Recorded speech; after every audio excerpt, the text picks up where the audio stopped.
Hello guys! Tuturuan ko kayo kung paano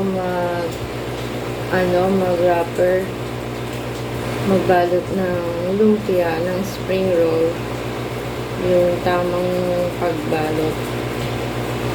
Ayan, para lang siyang yung Shanghai sa Jollibee. Ayan, tuturuan ko kayo ha. Wait lang. Ikit mo.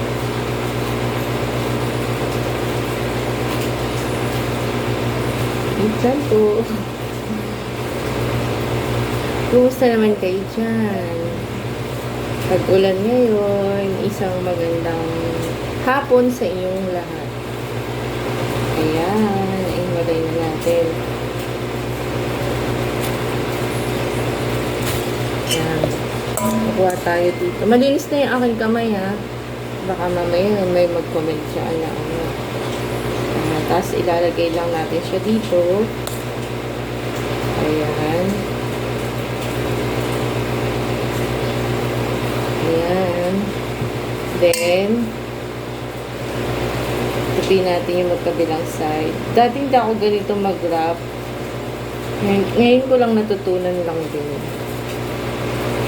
Ayan. Ayan. Ayan. Tapos, lagyan natin sa dulo, sa end yan ng tubig na may ng ating slurry. Ayan, tiyan! Ayan na po. Ayan. Ayan. Ayan. O, diba? Ang ganda. Parang yung Shanghai sa sa Jollibee. Okay. Thank you po. Bye-bye.